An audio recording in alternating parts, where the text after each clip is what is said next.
Tonight at 5, the pursuit of justice. It's going to be a long and difficult journey. 43 new charges filed against the accused Boulder gunman. One small step for a grieving community. I promise you that we will work tirelessly to make sure that justice is done. Plus a warning from state health officials who say a handful of front-range vaccine clinics may not be up to code. We went ahead and inspected all 5 locations, and that's where we found those issues. And a group of lawmakers is working to make sure everyone gets their chance to rebound. The goal is to have at least 5 of these kitchens throughout the United States. There is no prison sentence that'll bring back the 10 lives Colorado lost March 22nd in Boulder. Boulder District Attorney Michael Doherty can only work within the system we have, and today he threw the book at the accused Boulder shooter. There are dozens of new charges. Many of them are symbolic.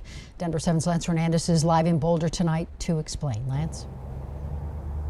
Well, and there could be even more charges down the road. Today we learned there were at least 115 people inside that King Soopers when the shooting took place, an additional 25 people out in the parking lot. The district attorney telling me this morning that investigators are working tirelessly to ensure there is justice for every victim. Good morning, everyone. Boulder County District Attorney Michael Doherty says the community came together after the horrific shooting and will continue moving forward together. It's going to be a long and difficult journey. He announced 43 additional charges against the suspect for a total of 54, 10 of them for first-degree murder, each count in order. So if you look at count 1, Nevin Stanisic was killed outside in the parking lot, and you go through count 9, Suzanne Fountain was the final civilian killed inside of King Soopers. The 10th murder count is for Officer Eric Talley. The DA making it clear that the shooting ended when he and 2 other officers entered the building. After Officer Talley was tragically shot and killed, a second wave of officers, including again Officer Capobianco, charged back into the King Soopers. The DA also added 33 counts of attempted murder, 1 count of assault, and 10 counts of prohibited use of a large capacity magazine. What about a motive? He says there isn't one yet. I understand the community, and certainly the victims' families want to know why that King Soopers and why Boulder. When and if we have that information, we'll certainly share it with the community. Doherty says there have been some accounts claiming that police dragged their feet. He takes issue with that. Officer Talley was killed within seconds of entering the store. And then Boulder police officers, the open space ranger, the sheriff's deputy, all bravely and courageously tried to get into the store as soon as they possibly could. And it was less than 30 seconds after Officer Talley was killed. And King Soopers issued a press release today saying that the Boulder Strong Community Resource Center at 603 South Broadway will continue to support the needs of associates, families, survivors, and the community affected by the supermarket tragedy. It's a place of comfort, rest, and gathering where professionals are available to offer mental health services and other help for people traumatized by this event. They said that it is a place to grieve and heal together. In Boulder, Lance Hernandez, Denver7. Yeah, it's all so troubling, Lance. Thank you. And we mentioned that high-capacity magazines were used during the shooting. A 2013 Colorado law bans people from buying, owning, or selling those magazines. So we asked the Boulder DA how the gunman got them, and he didn't get specific, but did say the magazines were probably sold legally. If there was a store or dealer that sold the magazines illegally, charges could be filed and would be filed against that store or individual. We don't have any indication at this point, but it's still in the early stages of the investigation, and we're still looking into that. And while this ban is on the books, it isn't used very often. From 2013 to 2019, only 11 people were convicted for violating the magazine law. Ballerini in Denver and the ranch in Larimer County are both offering walk-up vaccines this week, and there are reportedly hundreds of spots available at both locations. The state's now on track to hit 4 million vaccine doses given by the end of the month, but several clinics have been suspended by the state. Denver7's Addie Guajardo live in Brighton tonight with that. Addie? Well, Shannon, this advanced urgent care clinic is still up and running, getting shots into arms. But a spokesperson with the clinic tells me that's because this clinic has a medical grade refrigerator they say is now being required by CDPHE. 2 other mass vaccination sites run by this clinic have been suspended because vaccines were being held at the wrong temperature. Now, a spokesperson with the company tells me the state health department approved the company for 4 vaccination sites, but they were only vaccinating at 3. here at this Brighton clinic and two mass vaccination sites, one in Riverdale Regional Park and another in Front Range Community College. But information is conflicting because the Colorado Department of Public Health and Environment claims that they closed 4 out of 5 advanced urgent care clinics. A spokesperson with CDPHE did confirm the refrigerators used by the clinic at those 2 mass vaccination sites were approved by the state, but says the clinic failed to maintain the vaccines at the proper temperature. Now, a spokesperson with the clinic claims they were asked to upgrade their refrigerators only recently when the sites were closed, and adds that they didn't know they had a temperature problem. You know, I wish you guys could have told us this at the beginning, because then this would have saved a lot of headache and hassle. So, and they just said they weren't equipped, you know, with staffing to have site visits and to walk everybody through it. Their job was just to help get as many vaccines out as we possibly can.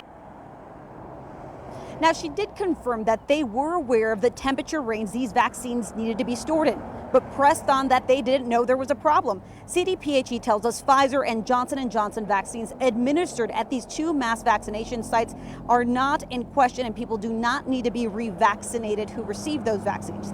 Now, the temperature of the Moderna vaccine is still under investigation. Now, you might be asking, why do a few degrees matter? Well, experts are saying that's because it could make a difference in the potency of that vaccine. Now, CDPHE is asking people to find a new location to get their second dose of the vaccine. However, this clinic is saying they're reaching out to their patients and getting them new appointments at this Brighton clinic. So there's still a lot of questions about what exactly went on, and we're pressing on to get more details for you guys. Reporting live in Brighton, Addie Guajardo, Denver7. All right, thank you, Addie.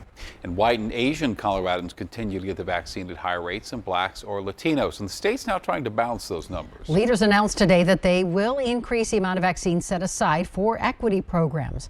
They're also partnering with community organizations to try and meet people where they are.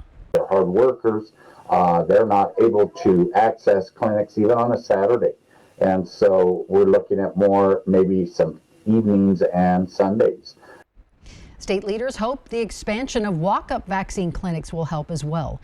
And case numbers are moving in the wrong direction. The state reported almost 2,400 new cases today. That is the highest number in more than 3 months. And tomorrow, a CDC panel will meet to discuss the Johnson & Johnson vaccine. Experts believe the pause will be lifted with restrictions. The CDC and FDA have been studying the vaccine's possible link to blood clots in 6 women. All those women were under the age of 60. The advisory panel is likely to issue recommendations on who should get the vaccine. In Europe, regulators say it should come with a blood clot warning. Former Denver police officer Johnny Leon Alvarez pleaded guilty to sexual assault today in Denver District Court. He won't serve any jail time for the incident that happened last January. A Denver DA spokesperson said the victim does not want the burden of a trial. Wheat Ridge police say somebody stole a Toyota Tacoma truck from a parking lot near I-70 in Kipling this morning. The truck had this dog inside. His name's Buddy. The truck's red with California plates.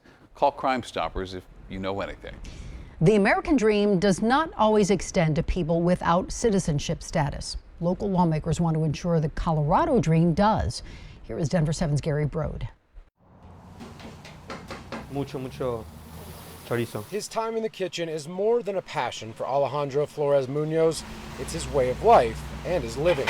I am a small business owner in Denver, Colorado. But because of an anti-immigration law from the mid-2000s, this entrepreneur can't start a business in other cities around the state. When I first was going through the process, I realized that there were some barriers that specifically targeted folks like me. Flores Munoz is an undocumented person living in Colorado. I was brought to this country when I was 7 years old, and I like to say through no fault of my own. As a DACA, or Deferred Action for Childhood recipient, Flores Munoz was able to cut through the red tape in Denver to get his business license, as every city has its own licensing rules.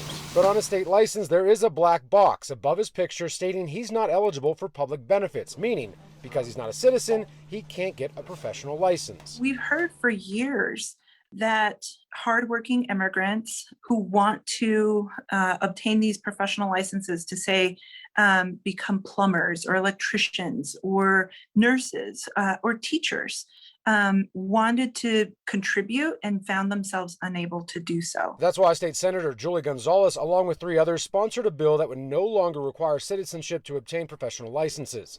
Gonzalez says nearly 3,000 DACA recipients would be eligible if the bill passes. This bill passed with bipartisan support out of the Senate because we're still requiring that folks have to demonstrate that they're qualified to receive an occupational license. Last week, Flores Munoz spoke in front of the Senate with a clear message. The immigrant community is a vibrant community. It's one that has been in the front lines of this entire pandemic.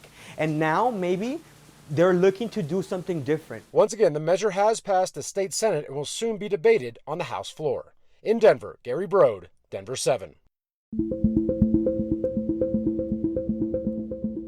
Still a few rain and snow showers out there, but there are warmer and drier days on the way for the weekend. Plus, the Broncos GM won't commit to anything in next week's NFL draft. That won't stop the wild speculation in Broncos country. And the family of Dante Wright lays their loved one to rest just days after he was killed by an officer who might have been reaching for a taser. We cannot confuse accountability for justice